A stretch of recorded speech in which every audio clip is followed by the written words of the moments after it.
حضور صلی اللہ علیہ وسلم کا حج۔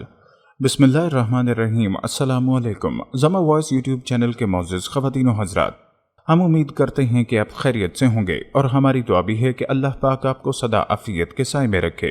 پیارے دوستو، ہجرت مدینہ کے بعد ایک ہی حج ہے جو حضور اکرم نے فتح مکہ کے بعد ادا فرمایا۔ یہی آپ کا آخری حج تھا جس میں آپ نے فریضہ نبوت کی ادائیگی، تبلیغ اسلام اور خدا کا پیغام خلق خدا تک پہنچا دینے کی گواہی میدان عرفات میں مجمع عام سے لی، اور اس گواہی پر پھر خود اللہ تعالیٰ کو بھی گواہ بنایا۔ اس طرح دعوت اسلامی کو اٹھانے، انسانوں کی تعلیم و تنظیم اور تربیت اور تزکیہ کرنے، اور پھر ایک عظیم الشان صالح گروہ کے جہاد کی مدد سے اسلامی نظام کا کامل نمونہ پیش کر دینے کا کارنامہ سر انجام دیا۔ رسول اکرم صلی اللہ علیہ وسلم پوری امت اور امت کے واسطے سے پوری انسانیت کے لیے اسوہ ہیں۔ حج کے بارے میں آپ کے اسوہ حسنہ کا یہ بیان ہمارے صحابی رسول حضرت جابر رضی اللہ تعالیٰ پیش فرماتے ہیں۔ جب وہ بہت بوڑھے ہو گئے تو حضرت حسین رضی اللہ تعالیٰ عنہ کے پوتے امام باقر آپ کی خدمت میں حاضر ہوئے اور ان سے حضور اکرم کے حج کی بابت پوچھا۔ حضرت جابر نے ہاتھ کے اشارے سے 9 تک گنتی کر کے فرمایا، بیٹا واقعہ یہ ہے کہ رسول اللہ مدینہ آ کر رہے تو 9 سال تک آپ نے کوئی حج نہیں کیا۔ پھر ہجرت کے 10ویں سال آپ نے عام اعلان کرایا کہ اس سال آپ حج کے لیے تشریف لے جائیں گے۔ یہ اعلان پاتے ہی بہت بڑی تعداد میں لوگ مدینہ آ کر جمع ہونے لگے۔ ہر ایک کی آرزو تھی کہ وہ اس مبارک سفر میں آپ کے ہمراہ جائے اور آپ کی پیروی کرے اور وہی کچھ کرے جو آپ کو کرتے دیکھے۔ آخر کار مدینہ سے روانہ ہونے کا وقت آیا اور یہ پورا قافلہ نبی اکرم صلی اللہ علیہ وسلم کی قیادت میں مدینہ سے روانہ ہو کر ذوالخلیفہ کے مقام پر پہنچا، اور اس دن قافلے نے اسی مقام پر قیام کیا۔ دوسرے روز نبی اکرم صلی اللہ علیہ وسلم نے ذوالخلیفہ میں نماز پڑھی، اور پھر آپ اپنی قصوہ اونٹنی پر سوار ہوئے۔ اونٹنی آپ کو لے کر قریب کے بلند میدان بیدا پر پہنچی۔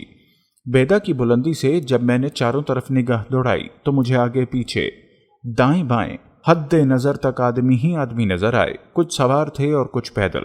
خدا کے رسول صلی اللہ علیہ وسلم ہمارے درمیان میں تھے اور آپ پر قرآن نازل ہوتا تھا، اور آپ قرآن کے مفہوم اور مطلب کو خوب سمجھتے تھے، لہٰذا حکم خدا بندی کے تحت آپ جو کچھ بھی کرتے تھے ہم لوگ بھی وہی کرتے تھے۔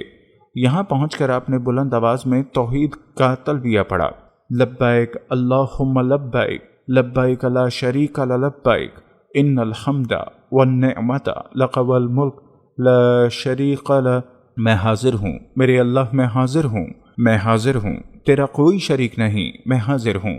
یقیناً ساری تعریف تیرے ہی لیے ہے، تیرے احسانات تیرے ہی ہیں، اور بادشاہی سراسر تیری ہے، تیرا کوئی شریک نہیں۔ آپ کے رفقا سفر نے بھی بلند آواز سے تلبیہ پڑھا، اور آپ صلی اللہ علیہ وسلم نے بھی اپنا تلبیہ برابر پڑھتے رہے۔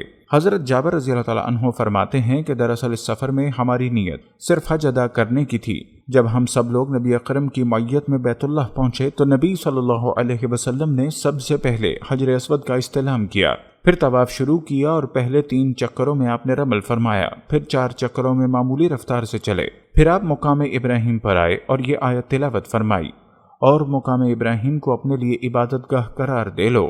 پھر آپ اس طرح کھڑے ہوئے کہ مقام ابراہیم آپ کے اور بیت اللہ کے درمیان تھا، اور آپ نے 2 رکعت نماز ادا فرمائی۔ ان 2 رکعتوں میں آپ نے سورہ کافرون اور سورہ اخلاص کی قرأت فرمائی۔ پھر آپ حجر اسود کے پاس لوٹ کر آئے، حجر اسود کا استلام کیا، اور پھر ایک دروازے سے صفا کی طرف چلے۔ جب صفا کے بالکل قریب پہنچے تو آپ نے یہ آیت پڑھی، بلا شبہ صفا اور مروہ اللہ کے شعائر میں سے ہیں، اور فرمایا میں صفا سے اپنی سعی شروع کرتا ہوں جس طرح اللہ نے اس آیت میں اس کا ذکر سے شروع کیا ہے۔ پس آپ پہلے صفا پر آئے اور صفا پر اتنے اونچے تک چڑھے کہ بیت اللہ آپ کو صاف نظر آنے لگا، اور آپ قبلے کی طرف رخ کر کے کھڑے ہو گئے۔ پھر آپ توحید اور تکبیر میں مصروف ہو گئے، اور آپ نے پڑھا، خدا کے سوا کوئی معبود نہیں جو یکتا ہے، اس کا کوئی شریک نہیں، اقتدار اسی کا ہے، حمد و شکر کا وہی مستحق ہے، اور وہ ہر چیز پر پوری طرح قادر ہے۔ اللہ کے سوا کوئی عبود نہیں، وہ یکتا ہے۔ اس نے اپنا وعدہ پورا کر دکھایا اور اپنے بندے کی مدد کی، اور اس نے تنہا تمام کافر گروہوں کو شکست دی۔ 3 بار آپ نے یہ کلمات دہرائے اور ان کے درمیان دعا مانگی۔ پھر آپ صفا سے نیچے آئے اور مروہ کی طرف چلے، اور مروہ پر بھی وہی کچھ کیا جو صفا پر کیا تھا، یہاں تک کہ آپ آخری چکر پورا کر کے مروہ پر پہنچے تو آپ نے اپنے رفقا سے خطاب فرمایا۔ آپ اوپر مروہ پر تھے اور ساتھ ہی نیچے نشیب میں تھے۔ آپ نے فرمایا، اگر مجھے اس بات کا احساس ہو جاتا جس کا احساس بعد میں ہوا تو میں خود ہی کا جانور ساتھ نہ لاتا اور اس طواف اور سعی کو عمرے کی سعی و طواف قرار دے کر اس کو عمرہ بنا لیتا اور احرام کھول دیتا۔ البتہ تم میں سے جو لوگ خود ہی کا جانور ساتھ نہ لائے ہوں وہ اس طواف اور سعی کو عمرے کا طواف قرار دے کر حلال ہو سکتے ہیں۔ یہ سن کر سراقہ ابن مالک کھڑے ہوئے اور پوچھا کہ یا رسول اللہ، یہ حکم اسی سال کے لیے ہے یا اب ہمیشہ کے لیے ہے؟ اہل مکہ کے نزدیک حج کے مہینوں میں مستقل طور پر عمرہ کرنا سخت گناہ کی بات تھی۔ اب جو سراقہ ابن مالک نے دیکھا کہ ایام حج میں اس طواف و سعی کو مستقل عمرہ قرار دیا جا رہا ہے تو انہوں نے سوال کیا کہ کیا اب ایسا حکم ہمیشہ کے لیے ہے یا یہ حکم خاص طور پر اسی سال کے لیے ہے؟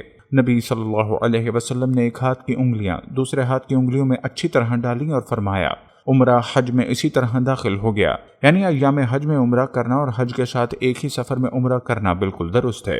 اس کو غلط سمجھنا اور گناہ قرار دینا سراسر غلط، اور یہ حکم ہمیشہ ہمیشہ کے لیے ہے، صرف اسی سال کے لیے نہیں۔ حضرت جابر اپنا بیان جاری رکھتے ہوئے فرمایا کہ علی رضی اللہ تعالیٰ عنہ یمن سے رسول اللہ صلی اللہ علیہ وسلم کے لیے مزید قربانی کے جانور لے کر مکہ معظمہ پہنچے۔ انہوں نے اپنی بیوی فاطمہ الزہرا کو دیکھا کہ وہ احرام ختم کر کے حلال ہو گئی ہیں اور سرما بھی لگا ہے۔ حضرت علی رضی اللہ تعالیٰ عنہ کو یہ بات کچھ غیر مناسب معلوم ہوئی اور ناگواری کا اظہار کیا، تو حضرت فاطمہ نے جواب دیا مجھے ابا جان نے اس کا حکم دیا تھا، یعنی میں نے رسول اللہ کے حکم سے ہی احرام ختم کیا ہے۔ رسول اللہ حضرت علی رضی اللہ تعالیٰ عنہ کی طرف متوجہ ہوئے اور پوچھا اے علی، جب تم نے احرام باندھا اور تلبیہ پڑھی تو کیا نیت کی؟ یعنی صرف حج کی نیت تھی یا حج اور عمرہ دونوں کی نیت تھی؟ حضرت علی رضی اللہ تعالیٰ عنہ نے جواب میں کہا میں نے کہا تھا اے اللہ میں بھی اسی چیز کا احرام باندھتا ہوں جس کا احرام تیرے رسول نے باندھا ہے۔ رسول اللہ نے ان سے کہا میں تو چونکہ اپنے ساتھ خود ہی کا جانور لے کے آیا ہوں اس لیے میرے لیے احرام کھولنے کی گنجائش نہیں ہے، اور تم نے بھی وہی نیت کر لی ہے جو میری ہے، لہٰذا تمہارے لیے بھی احرام کھول کر حلال ہونے کی گنجائش نہیں ہے۔ حضرت جابر رضی اللہ تعالیٰ عنہ کہتے ہیں کہ خود ہی کے اونٹ جو علی رضی اللہ تعالیٰ عنہ یمن سے لے کر آئے تھے اور خود رسول اللہ جو اپنے ہمراہ لائے تھے یہ سب 100 تھے۔ سارے صحابہ نے رسول اللہ کی ہدایت کے مطابق احرام کھول دینے اور بال کٹوا کر حلال ہو گئے، البتہ نبی صلی اللہ علیہ وسلم اور وہ صحابہ جو خود ہی کا جانور ساتھ لائے تھے احرام باندھے رہے۔ پھر جب یوم تراویہ آیا یعنی ذوالحج کی 8 تاریخ ہو گئی تو سارے لوگ مینا کی طرف روانہ ہوئے اور لوگوں نے بھی حج کا احرام باندھا۔ جو عمرہ کر کے احرام ختم کر چکے تھے اور نبی صلی اللہ علیہ وسلم اپنی اونٹنی قصوہ پر سوار ہو کر مینا کو روانہ ہوئے، وہاں آپ نے ظہر، عصر، مغرب، عشاء اور فجر کی 5 نمازیں ادا فرمائیں۔ فجر کی نماز کے بعد آپ نے مینا میں کچھ دیر قیام کیا، یہاں تک کہ جب سورج نکل آیا تو آپ عرفات کی طرف روانہ ہوئے اور آپ نے حکم دیا کہ نمرہ کے مقام پر آپ صلی اللہ علیہ وسلم کے لیے صوف کا خیمہ نصب کیا جائے۔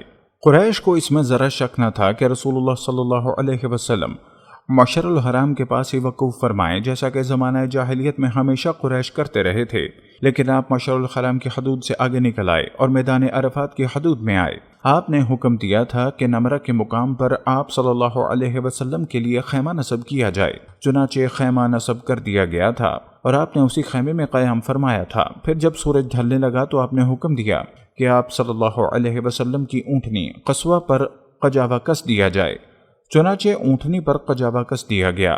آپ اونٹنی پر سوار ہوئے اور وادی عرفہ کے نشیب میں پہنچے۔ وہاں آپ نے اونٹنی پر سوار ہو کر لوگوں سے خطاب کیا، لوگو ناحق کسی کا خون بہانا اور ناروا طریقے پر کسی کا مال لینا تمہارے لیے حرام ہے، بالکل اسی طرح حرام ہے جس طرح آج کے دن اس مہینے اور اس شہر میں تمہارے لیے حرام ہے۔ خوب سمجھ لو کہ دور جاہلیت کی ساری چیزیں میرے دونوں قدموں کے نیچے رونتی گئی ہیں، اور زمانہ جاہلیت کا خون معاف ہے، اور سب سے پہلے میں اپنے خاندان کا خون یعنی ربیع الحارث بن عبد المطلب کے فرزند کا خون معاف کرتا ہوں، جو نبی سعد کے قبیلے میں دودھ پینے کے لیے رہا کرتے تھے۔ ان کو قبیلہ حزیل کے لوگوں نے قتل کر ڈالا تھا، اور دور جاہلیت کے سارے سودی مطالبے اب سوخت ہو گئے، اور اس سلسلے میں بھی سب سے پہلے اپنے چچا عباس بن عبد المطلب کے سودی مطالبات کے ختم کرنے کا اعلان کرتا ہوں۔ آج ان کے سارے سودی مطالبات ختم ہیں۔ اے لوگو، خواتین کے حقوق کے معاملے میں خدا سے ڈرتے رہو۔ تم نے ان کو اللہ کی امانت کے طور پر اپنے قید نکاح میں لیا ہے، اور ان سے لذت اندوزی اللہ کے کلمہ اور قانون ہی کے ذریعے تمہارے لیے حلال ہوئی ہے۔ تمہارا ان پر حق یہ ہے کہ جس شخص کا تمہیں اپنے گھر میں آنا ناپسند ہو ان کو تمہارے بستر پر بیٹھنے کا موقع نہ دیں، اور اگر وہ یہ خطا کر بیٹھیں تو تنبیہ کے لیے تم ان کو معمولی سزا دے سکتے ہو۔ اور ان کا خاص حق تم پر یہ ہے کہ تم اپنی حیثیت اور وسعت کے مطابق کشادہ دلی سے ان کا لباس اور کھانے پینے کا اہتمام کرو، اور میں تمہارے درمیان وہ سرچشمہ ہدایت چھوڑ کر جا رہا ہوں کہ اگر تم اسے مضبوط پکڑے رہے اور اس کی رہنمائی میں چلتے رہے تو کبھی تم راہ حق سے نہیں بھٹکو گے۔ یہ سرچشمہ ہدایت ہے اللہ کی کتاب، اور قیامت کے روز اللہ تعالیٰ تم سے میرے بارے میں دریافت فرمائے گا کہ میں نے خدا کا پیغام تم لوگوں تک پہنچا دیا یا نہیں۔ بتاؤ تم وہاں میرے بارے میں خدا کو کیا جواب دو گے؟ حاضرین نے یک جباں ہو کر کہا، ہم گواہی دیتے ہیں آپ نے تبلیغ کا حق ادا کر دیا، آپ صلی اللہ علیہ وسلم نے سب کچھ پہنچا دیا، اور آپ نے نساء و خیر و خواہی میں کوئی دقیقہ نہیں چھوڑا۔ اس پر آپ نے اپنی شہادت کی انگلی آسمان کی طرف اٹھائی، پھر لوگوں کی طرف اس سے اشارہ کرتے اور جھکاتے ہوئے 3 بار کہا، اے اللہ تو بھی گواہ رہے، اے اللہ تو بھی گواہ رہے، اے اللہ تو بھی گواہ رہے، میں نے تیرا پیام اور تیرے احکام تیرے بندوں کو پہنچا دیے، اور تیرے یہ بندے گواہ ہیں کہ میں تبلیغ کا حق ادا کر دیا۔